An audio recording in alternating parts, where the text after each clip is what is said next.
Morning, Richland County. It is 9:30 a.m. Tuesday, September 26th. Richland County Board of Commissioners is now in session. I'm Richland County Commissioner Cliff Mears. I'll be the host for today's show. I'm joined with my fellow commissioners, Tony Vero, Commissioner Darrell Banks, our clerk Stacy Crawl, and our county administrator, Andrew Keller. Initially, we have a short agenda. We have a couple of other items after our standard order of business. Well, the first item is, can I have a motion to approve the record of proceedings for September 21st? So moved. I do show one grammatical error. Oh, it's not a grammatical, there's a number missing. Stacy, where you list on the 8.12.07, you have $500,000. This county administrator reminded the commissioners 500,000, it's missing a zero. You have 500, comma, 00. That would be, I guess I could make an amendment for that.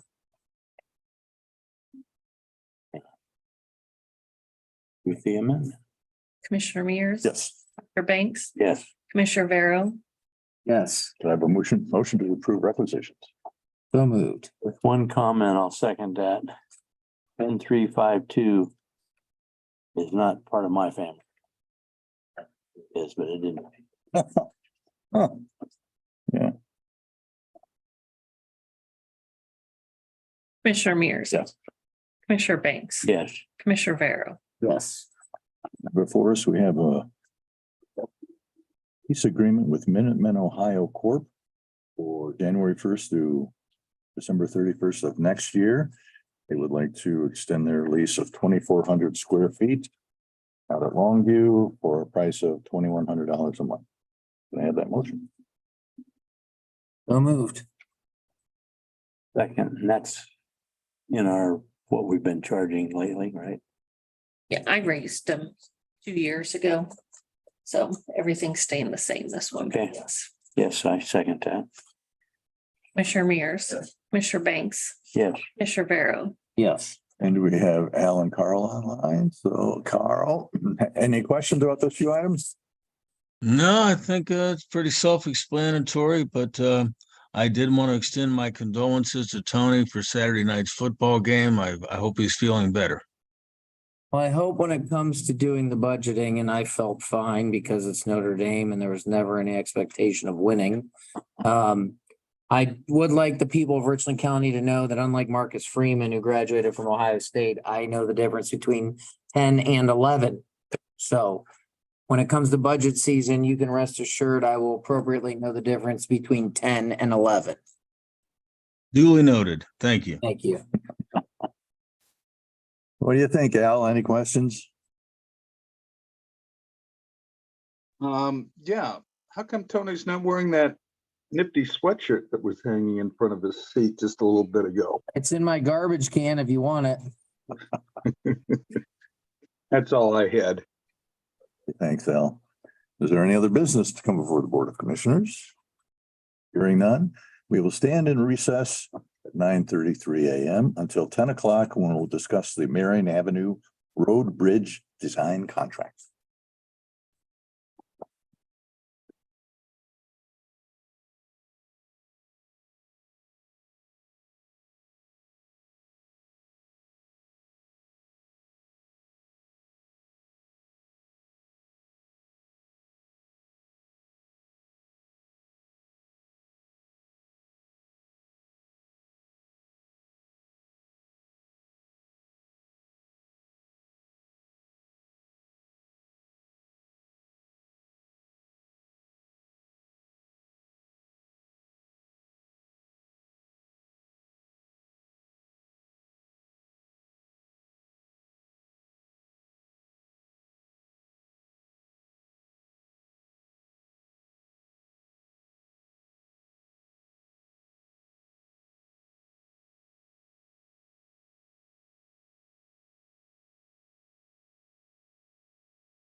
Absolutely. We did it last week.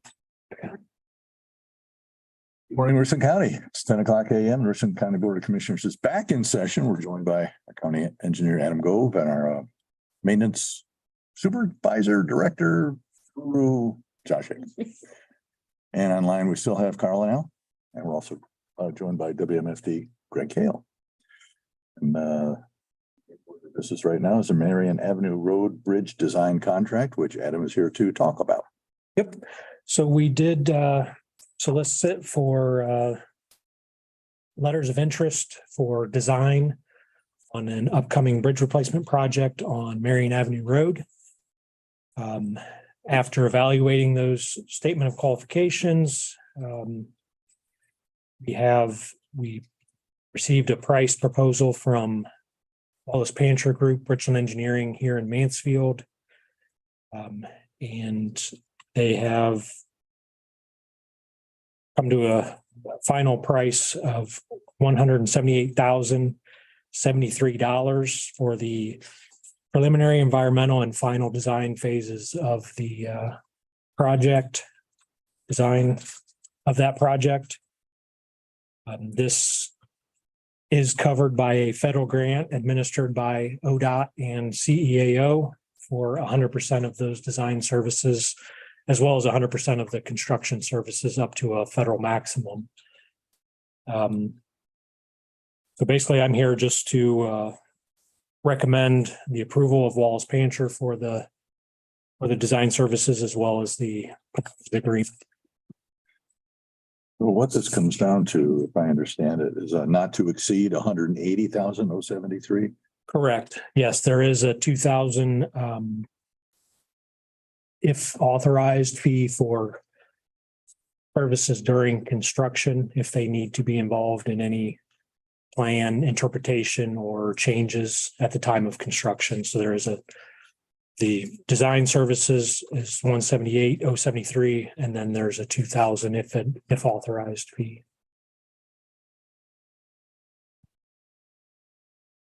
Any discussion from my fellow commissioners?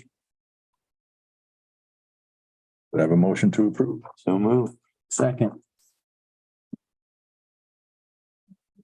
Yes. Banks, Yes. Commissioner Barrow, Yes. Questions from the media, starting with Greg.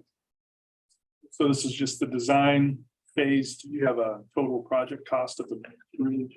Is that been? Well, Yeah. our preliminary estimate for the construction is 820,000. That's not scheduled to start until 2026. So when you add that up to with the design services, you're looking right about $1 million total project cost. If you could describe where this bridge is, the span, is it a large bridge or? This is right near the intersection of Marion Avenue Road and Millsboro West Road, just south of Ontario. Bridge, I believe, is about a 45 to 50-foot span currently. It'll probably end up being a little bit longer than that after construction. Not too much, not a hugely complicated project, but it's a larger project for us. That area there, that's not necessarily commercial traffic. That's more just residential traffic. Correct, yeah. All I got. Thank you. Al, any questions for Adam? Yeah, I didn't quite get who the contractor is. Is it Richland Engineering? But I heard another name. So it is, it's Wallace Pancher Group, and which Richland Engineering is a part of that group. So the contract is with Wallace Pancher Group, but Richland Engineering will be doing the design work on this. Okay, and how do you spell that company's name? Sure. WALLACE, and then Pancher, PANCHER. Okay, where are they out of? Is that the local? They're headquartered in Pennsylvania. But Richland Richland Engineering is part of that group, which is obviously here in Mansfield. Yeah, okay. I think that's all I had. Thank you. Okay, anything, Carl? Yeah, Adam, how old is the bridge that you're looking to replace? That's a good question, Carl. I think it was early 70s. It's a steel beam bridge. So it's roughly 50 to 60 years old. And what are you looking to replace the steel beam bridge with? Most likely a pre-stressed concrete box beam bridge. What's the lifespan of those kinds of bridges these days? Will it last as long as this one did? At least 50 years, hopefully longer. We try to shoot for 75. And you said you expect this construction to actually occur in 2026? Correct.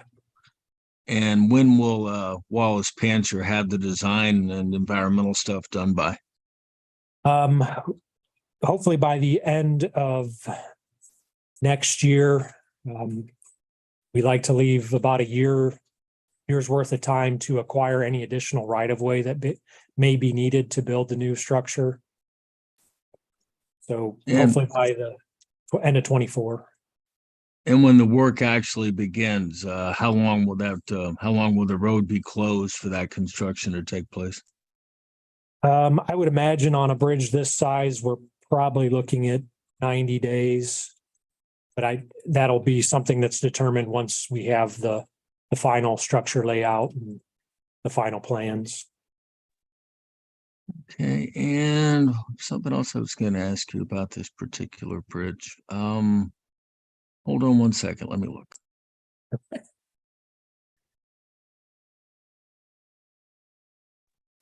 Well, it's gone through my head, so I'm going to have to forget about it, I guess. Okay. Thanks, Carl. Anything else for Adam? Thank you. Thanks, Adam, very much. Do have another order of business that's come up in addition to the Marion Avenue Bridge. And that is as a result of some late requests for information on the L2 project. Andrew, would you like to recap that idea for us? I don't want to get too close to this microphone. Yeah, we heard from our architect yesterday on this project. He had received an RFI, which is a request for information from one of our bidders. Several questions regarding the L2 project, the Clerk of Courts relocation and office conference space project. And bid opening is currently scheduled for 10:30 a.m. this Thursday, but the architect wants to be sure that all bidders have the opportunity to see the answer to these questions to this RFI and with sufficient advance notice. So therefore, it's being recommended that we move the bid opening date from this Thursday, September 28th, to the following Thursday, October 5th at 10:30 a.m. So we would recommend that the board extend the date for submission of bids to Thursday, October 5th at 10:30 a.m. On this project. Give all bidders ample opportunity to look at the addenda that will be issued by the architect. Given that, could I have a motion to extend the time for opening bids for the above for the relocation and conference space L2 Clerk of Courts until Thursday, October 5th at 10:30, requiring that bidders submit requests for interpretation no later than Friday, September 29th, 3:00. So move. Second. Commissioner Mears. Yes. Commissioner Banks. Yes. Commissioner Vero. Yes. Questions, Greg? Andrew, can you remind me the project cost on this project and Sure. exactly what it is you're doing on L2s? Absolutely.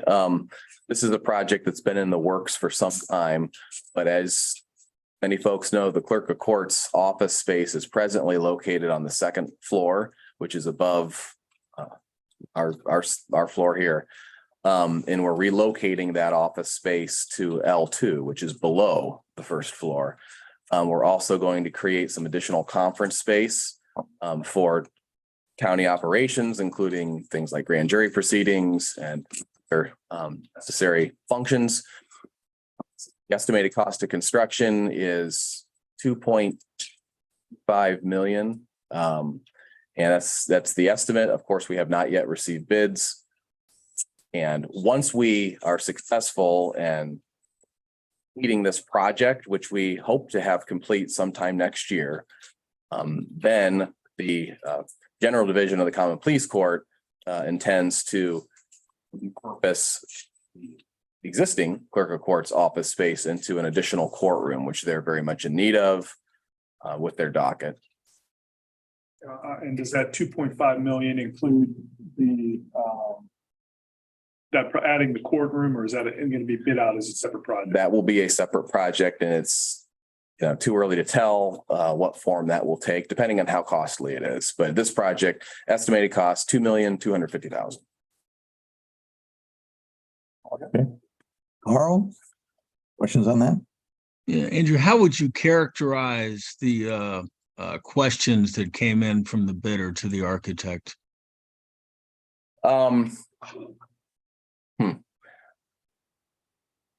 I would probably refer you to our architect on that, Carl. They're ordinary questions that you might expect on a project like this. Okay, thanks. Came in a little later than I think the architect was expecting, due to no fault of the architect, of course. So we just want to make sure everybody has some time to see both the question and the answer in order to get their best bid in for the county. Thank you. The right thing to do, I think. Al, anything? I think Greg's got Yeah. some. Can you do any better than typical type things? Was it a question of design or location or? You know what? I can get the question to you guys. I can email it to you so you can see it. This isn't the first RFI that we've received. So it's the reason for extending the bid deadline really isn't due to the nature of these questions. It's just due to the timing of the questions. So I can get you a little information so you can see some of the questions that have come in. And it also won't be the first addendum that's been issued on the project. Andrew, remind me, L2 housed what used to be the jail, correct? Correct. And has all of that steel removal and all of that stuff been done, or is that part of this project as well? The demo is complete. The commissioners got on the demo, I'm going to say 2 years ago. And so that's been completed. It's been gutted. Now it's building out the improvements. That's within the scope of this project. That was part of the leveling and stuff of the floor was part of that too, wasn't it? Yes. That's right, Al. I'd just like to compliment Andrew on his use of the word addendum. I think that's a nice lofty word for a Tuesday morning. Lawyers do those things. That tongue in cheek, Carl, again. Who, me? Well, you Thank know you. what impressed me is that he knew the Latin declension. I'm just nodding my head right now, Al. I definitely knew that. Hey, it is 10:14. Richardson County Board of Commissioners will go into recess until 30 when we'll discuss electric aggregation. At that time with Palmer Energy.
It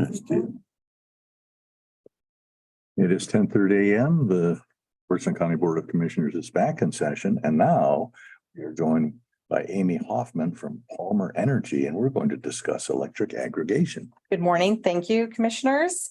Yes, I'm here to go over the results of the RFP that was done on behalf of the county. This RFP had 6 different counties included in it. I think we have 22 or 23 renewals for December that are strictly aggregation renewals. And we did them in 3 batches of RFPs. And the results are in front of you, and to do a little bit of a summary first, the current aggregation ends in December. And it is with Constellation as the supplier, and the rate is 0.04508. These aren't goods with a 0.06 as that. No, they are not, Commissioner. 0.05. However, This is where they. You recall. A lot higher if we wouldn't have gone with Palmer. are starting out right away. Give me that number again. What it is? What it It was. it's 12 cents now. John Light, Well, that's- promised me the pie in the sky. You know what? I'm gonna start bringing Mr. Lights with me. Oh, he texts me all the time and I give it right back to him, so. Well, as long as you tell him that I'm just the best consultant you've ever had in all of your career. 0.04508.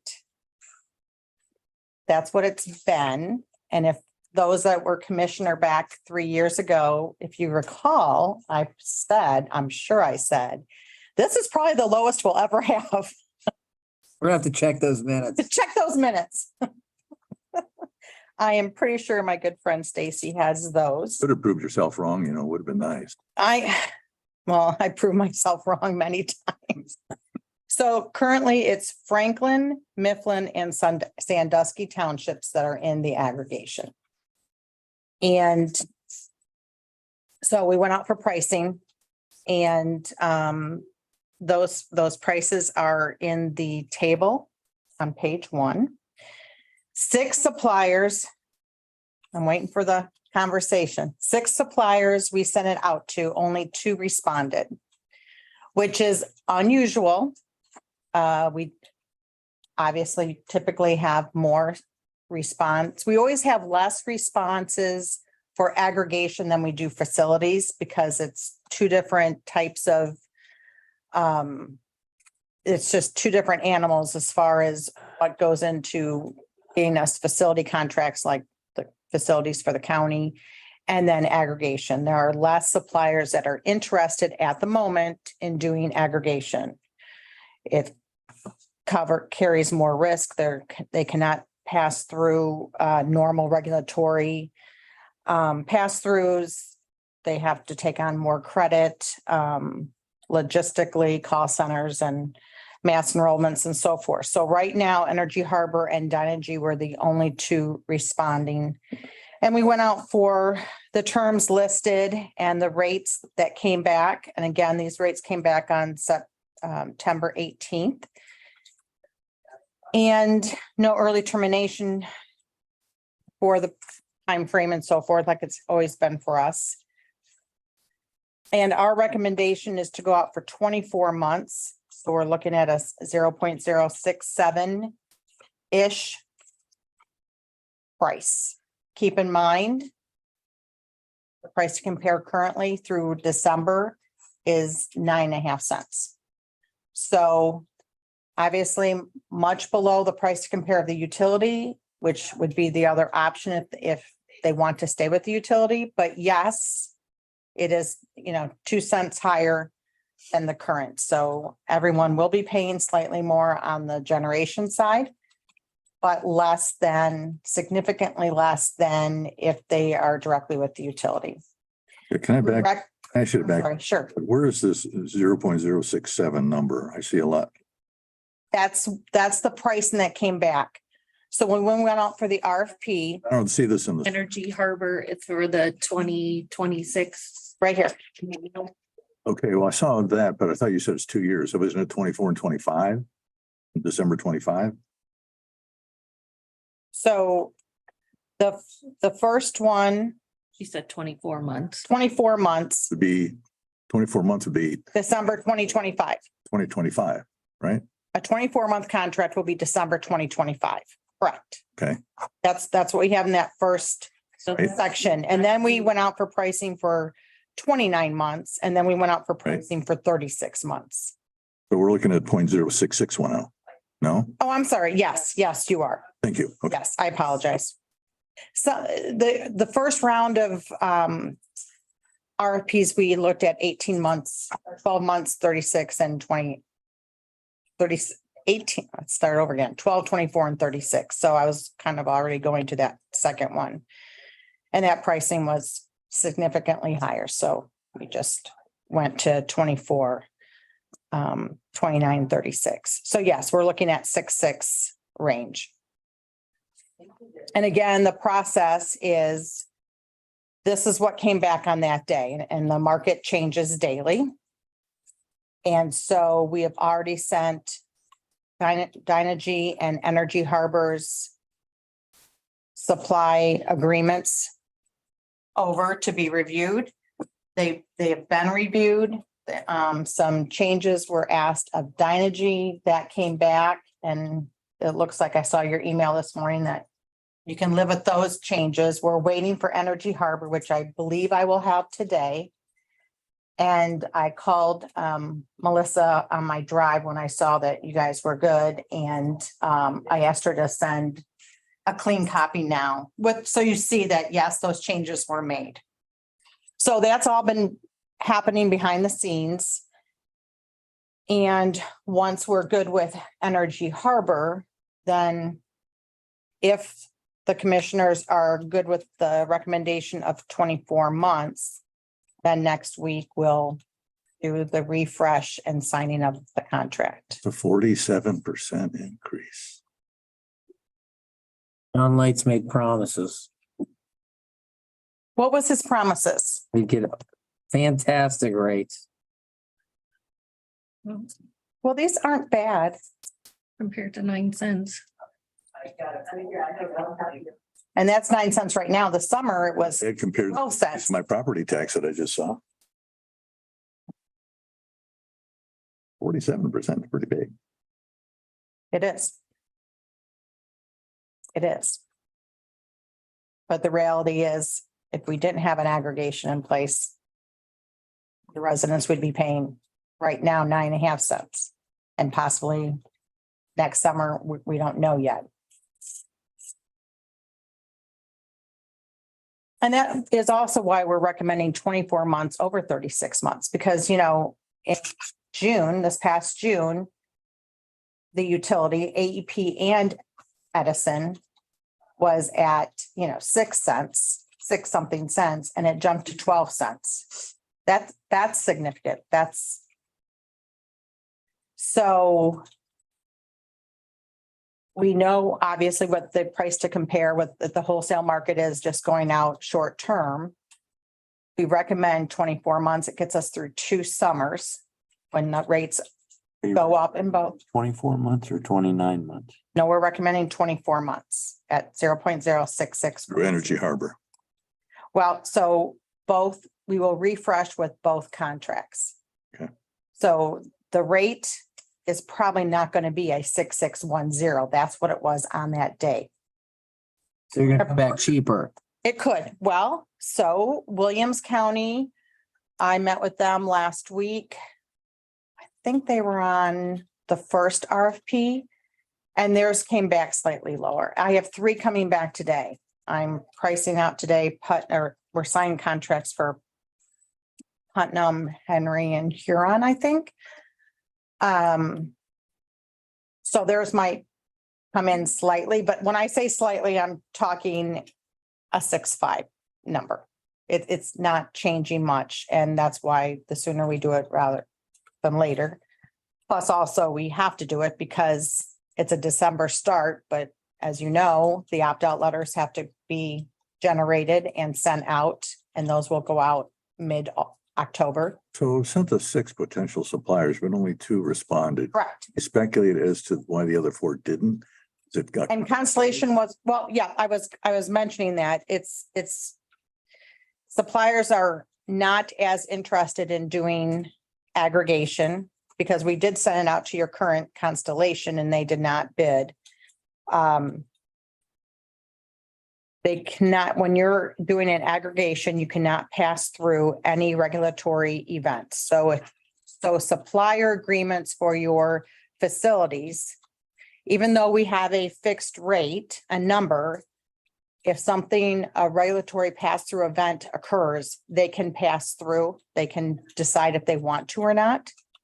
When it's aggregation, they're not per the law, not allowed to pass it through. So they have to take the credit risk, the risk that even if something happens that the PUCO FERC says, yes, you can pass through this event, a polar vortex or extreme heat, whatever the case may be.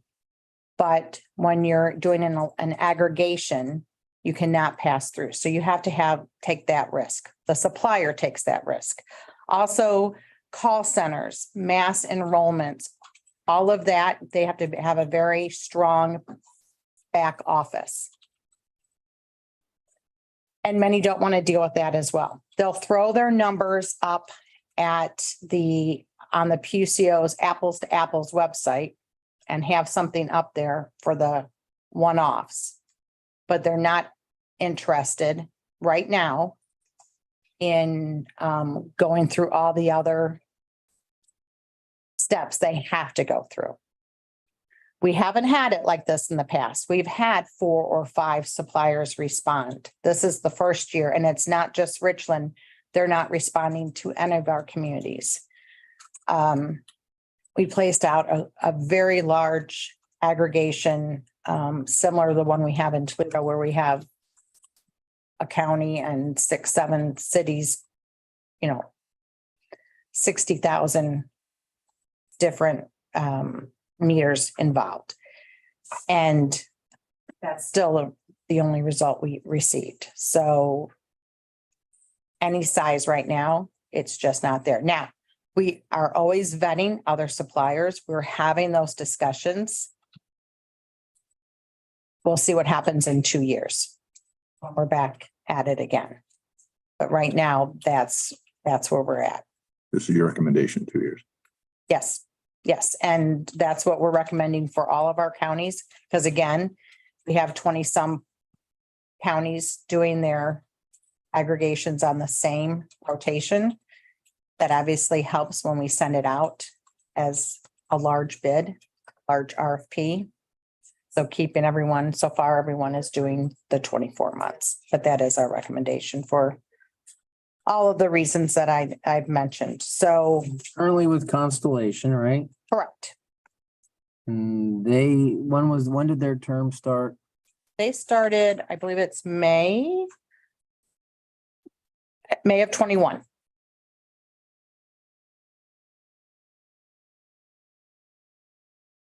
What was their rate? It's Going back. 0.04508. Thank you. I noticed that the average monthly supply cost for commercial is less than for residential. I'm surprised at that.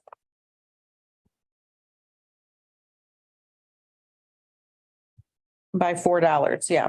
Yeah. I come from the restaurant business where Mhm.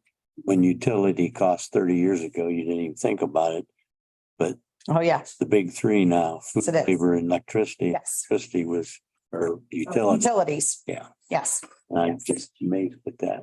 But there's a lot of places that don't have French fryers and convection ovens in their business. Also, just to let you know, I still reach out to, like, when this is signed, I will let all of the townships a reminder of the county's aggregation.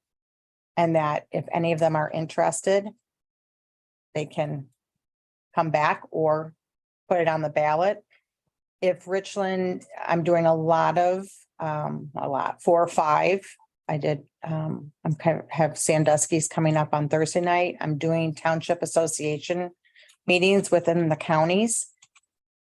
Just in tandem with 1 or 2 or 3 commissioners, just reminding their township trustees that we have it in place. One of the townships has reached out to me. I will just keep their township disclosed for now. That may be interested in coming back. So I keep the communication going so everyone knows what's going on. And if there's any villages, many of your villages are munis and they can't shop, but any others that are interested, and any township that's not doing anything right now, and there's quite a few. We're always interested in having them placed on the ballot and seeking authority to be placed on. We have through the CCAO 32 communities on the November ballot throughout the state. And we're already starting to put together the list for March. I think there's 4 on it right now that are already looking at 32 communities. It could be a municipality or a township. townships, villages. So we have, I think there's 5 or 6 countywide that have it on the ballot where they have very little, if any, aggregation in place yet. And so personally, I have Darke and Mercer counties on the ballot. They're my counties, so they're doing countywide. But then everything else I have on the ballot is a village or a township where we already have count, like here, if it was, if Monroe decided to put on the ballot, that's what I have. But the others they're all just individual communities that will then cede authority to the greater. 46.63%. 47.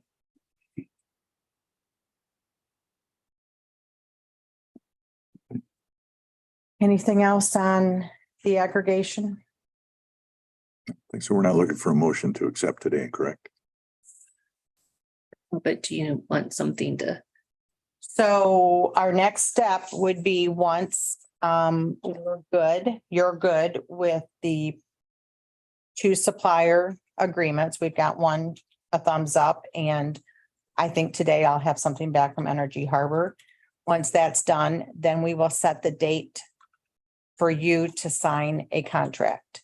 So we'll do the refresh. So we get that morning, typically 10:30, 11 o'clock on the day that we ask for the refresh. We'll hear from Dynegy and Energy Harbor. It's just like buying an airplane ticket where if you go on Tuesday, it's cheaper than buying it. No, it's just every single day the market changes.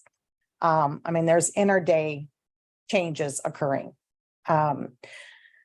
So whoever has the better price, Melissa orders up the contract and then I send it over by email. I won't come again to that meeting, but I'll send it over. And typically by 1 PM, you have the contract. Yesterday I have Williams to them by noon. I haven't checked my email, but I have 3 coming in today, but I don't think I've received any of them yet. So we're at the mercy of the suppliers, although these 2 particular suppliers are better than most of getting pricing to us and then turning a contract over when we say you're good to go.